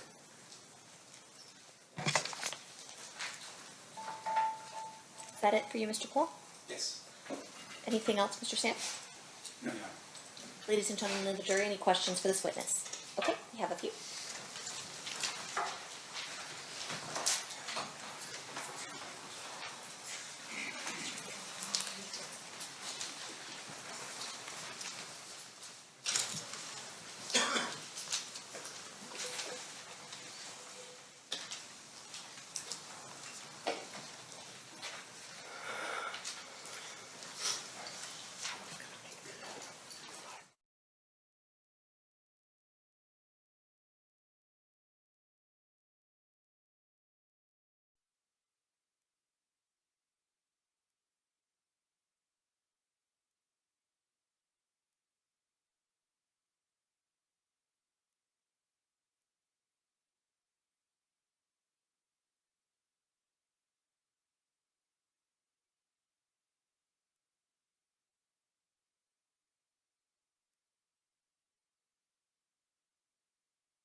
All right, a couple questions. You got a lot of questions. Okay. Why is Tupac not seen as a mob pyro while in company of other members, but Mr. Davis is? Well, there's nothing that documented Tupac as a Piru. Now, he associated with them, but he didn't live their lifestyle. He was a rapper. So he did show some allegiance to the mob Piru. However, he wasn't active. He wasn't out in the streets gang banging or whatever. He was this rap mogul, and I think he liked that lifestyle. Okay. From what you have observed regarding Reggie Wright Jr., would he have been considered affiliated or in connection with Mob Piru or any other gangs? No. Reggie was the head of security for Death Row Records, he was actively employed, and the difference is the entourage, yeah, they were paid by Suge Knight, but they played a different role. Reggie could carry a firearm like the rest of the people that he employed, but the entourage, not saying they didn't carry firearms, but they couldn't do it legally. So there's a big difference there. Is it fair to assume there wouldn't need to be orders from Mr. Davis for members of the Crips to carry out retaliatory shootings, considering there was an active war between Mob Piru and the South Side following the shooting of Tupac? In other words, is the order implied even if the shot caller does not explicitly say shoot? Yes, if the shot caller's not there, then gang members are going to do what they do. If they're going to go out hunting, they're going to go out and shoot, even though it might not be sanctioned by a shot caller. But if he's present, they're most likely they're going to do what Mr. Davis tells them to do. But if he's not present, then they're going to do what they do. Did Orlando get permission to have that shootout at the car wash, seeing that he was a gangster and not an OG? No, it's like I said, Mr. Davis wasn't there. These guys are gangsters, and when they confront somebody, I mean, it's on. It's going to be on. He doesn't need to be sanctioned by Mr. Davis. Now, if he does something wrong, when he gets back, if he brings heat on the neighborhood or whatever for doing something stupid, then he'll be disciplined for it. But when they're out in the street gangbanging, it's a whole different story because Mr. Davis is not present. Did the Las Vegas Metropolitan Police Department ask Compton PD to help them with the murder investigations at the time that Compton searched homes on both sides, or was that something you took your own initiative? We took the initiative to ask them to come down, and once they were down here, they never asked us for help. Okay. Any follow-up based on that, Mr. Palal? Yes, Your Honor.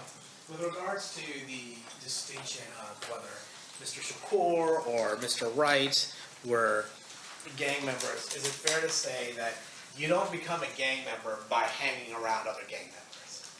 That's correct. Like you had mentioned earlier that you had to put in some work in order to become a gang member. Yeah, you have to live that life in order to be considered mob pirate. And with regards to putting in work, what are some activities that one does? Not specific to mob or Southside, but just in the gang culture. What type of work do you have to put in order to be considered actually a gang member as opposed to a guy who hangs around gang members? You're gonna be out there being active, doing drive-by shootings, getting in fight with other gang members, carjacking, anything that's gonna get you some respect within the gang. They're gonna be out there doing it. So you had mentioned acts of violence, primarily shooting. Is that Yes. fair? In fact, that's how you had mentioned how Orlando Anderson got put on is by being part of a group that shot at you. Is that fair? That's correct.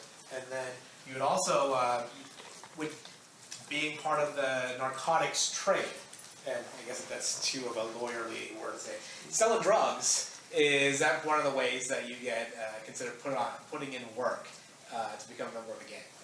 Yes. And as long as that money is going towards the gang. Yes, because money made from the sale of narcotics is the lifeline of every gang in Compton. So the money that they get from selling narcotics, of course, they buy more drugs, they buy more weapons, but most of these guys don't work, so the money made from the sales of narcotics, they buy cars, they pay their rent, everything that they do is generated from the sales of narcotics, the money made from that. And so while Mr. Shakur or Mr. Wright Jr. may have been around the Mob Piru, is there anything to suggest that they were putting in work to become members of the Mob Piru? Definitely not. And let's contrast that with Mr. Davis. Was it, in your observation, training, and experience with Mr. Davis, engaged in the narcotic sale for the purpose of benefiting his outside crimes? Absolutely. So pass the witness. Okay. Any questions based on the juror questions, Mr. Saft?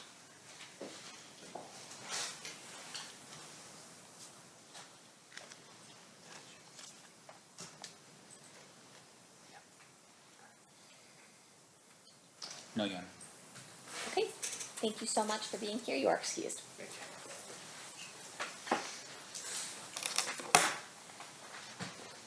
Last witness for the day? Yes. All right. Ladies and gentlemen, this is our last witness for today. We are going to recess for the evening. During this recess, you are admonished not to talk or converse amongst yourselves or with anyone else on any subject connected to the trial, or read, watch, or listen to any report of or commentary on the trial of any person connected with this case by any medium of information, including without limitation, newspaper, television, internet, and radio, or form or express any opinion on any subject connected with the trial until the case is submitted to you. We'll see you guys back here at 1 p.m. For further presentation of evidence. Please rise to the jury.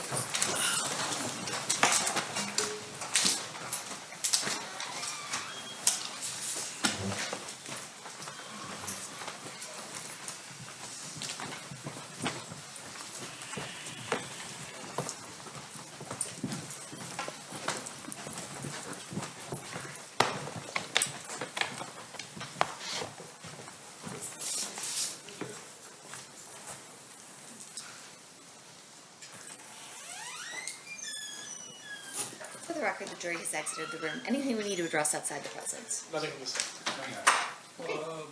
Well, one thing, Okay. Mr. Santa asked if we could admit the entire 180-page return from the search warrant. We had no objection to that, and so we will bring a clean copy from Mr. Sam Okay. to put in tomorrow. Also, we still need to correct the 2017, the 717 transcript and audio. I'll have that brought forward tomorrow. What exhibit will the return be? I have no idea. Will it be a defense or state? It's the defense. Defense next in line, so that would be WW. WW. Okay, sounds good. Thank you, Your Honor.